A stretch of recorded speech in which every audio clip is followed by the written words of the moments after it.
my first song that I actually started performing and stuff I wrote at 17. But prior to that, it was like a lot of raps and writing lyrics in school exercise books and all that kind of stuff. So it started off as just, you know, little bits of battle raps like it's the cat on the mat and the rat and whatever talking stuff.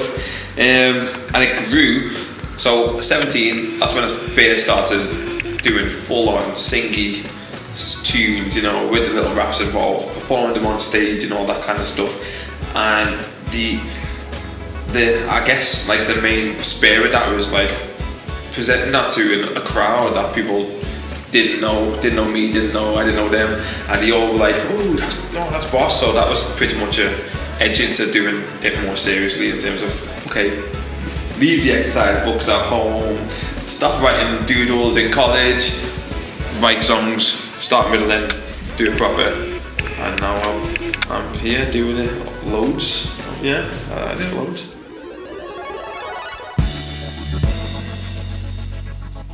My process isn't even a process. It's like, it's weird because I think I'm one of the few people, well, not even a few people, I don't know how many people do it. I've never spoken about it really, but this is like a first time I'm actually talking about how I write.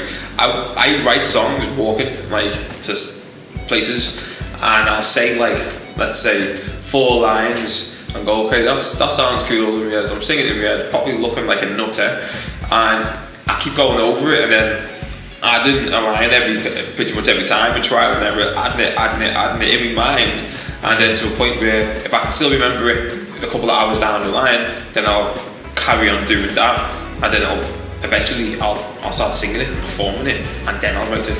So it's like writing comes last in my process. Like I never write until I've got to submit the lyrics.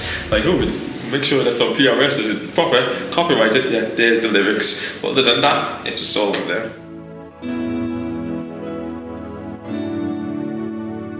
It'll probably be a cheesy line, like when I did the New Challenge of it was just like the first few lines of it, as soon as I approached the game, I played my part, even if she removes the cartridge. I was like, that sounds cool, that's like Nintendo, yeah, and I carried on going with it. So it's like, it always starts with like a cheesy lyric or something stupid or daft, and I'll just go, yeah, I like that, I'll keep going.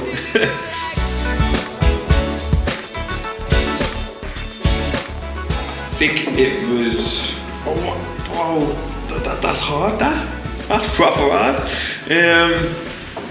Well, I can only say the first music that came on that I genuinely went crazy for was probably Jackson 5. Never Can Say Goodbye. I couldn't get enough of it. Like, that song was so beautiful.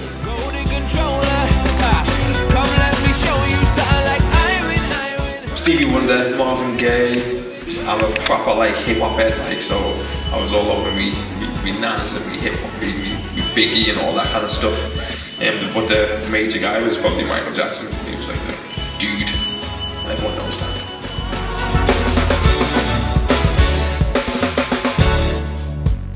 I love the vintage stuff. I'm always a keen believer of don't try and do the vintage stuff if it's not pulled off right. And a lot of the times people are getting it wrong, but when you get it right, it's something special.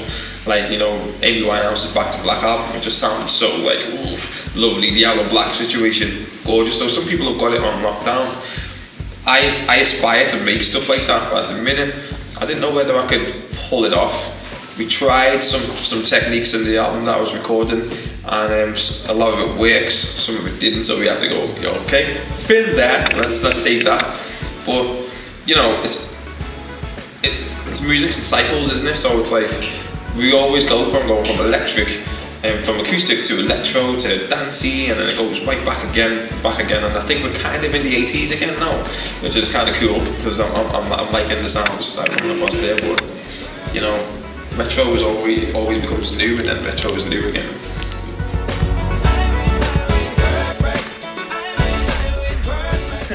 I gave myself that one because I like soul music, and I'm a nerd. Like, you know, if you travelled with me and my band, you'd probably be like, these are just the non-cool kind of people. We talk about food, and and Mario games, and who played the best, I don't know, who's the best Star Trek character and all that kind of stuff with that kind of like group.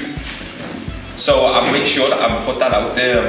Like, don't expect a crazy sexy R&B dude who likes to, you know, sing on his knees to the ladies and caress cheeks while he's doing it. That's not me. I'm a totally different kind of guy, and I think my demographic needs standing up for. We're not just a fad. We're not just like some people are jumping on the bandwagon now. I love Batman. Did you buy the comics when you were 10? Did you get bullied for playing too much Final Fantasy? No. Then go away.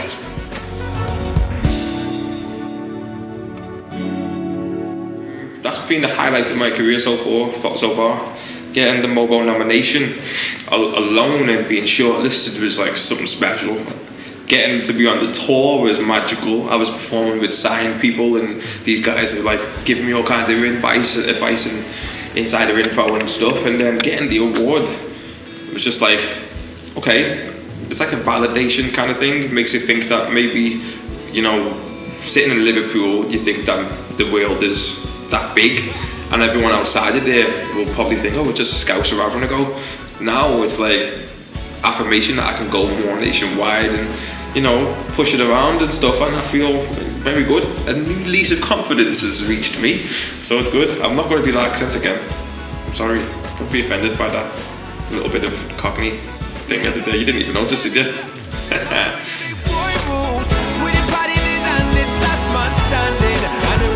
I see it as pushing, like, you know, the MTV situation. I put forward a track that I wrote 4 years ago, that I was like, throw away, see what happens with it, and I ended up being a top 20. You know, we ended up running up, and I was like, whoa, that's off that, and I don't even think that's any good anymore. Maybe, you know what I mean? So I don't see it as a pressure situation. Like, I just feel like everything is being like, come on, lad, have a go. You know, you've got this. Move on. Try something else. Try and move around. And I think, so far things getting really busy, hectic. But I'm loving every little second of it, so it's good. I'm happy.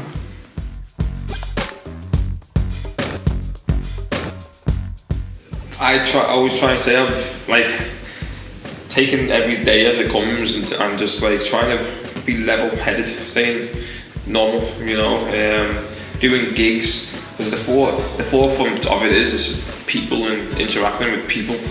And so I try and do that as much as possible and leave all the backdoor stuff to, you know, I used to manage myself, now I've got a manager, and leave him to do all that kind of stuff.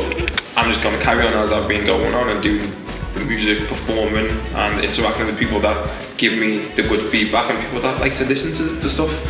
And hopefully it's got me this far, and if I don't change the mechanic and carry on moving along, it can only grow, I think. But yeah.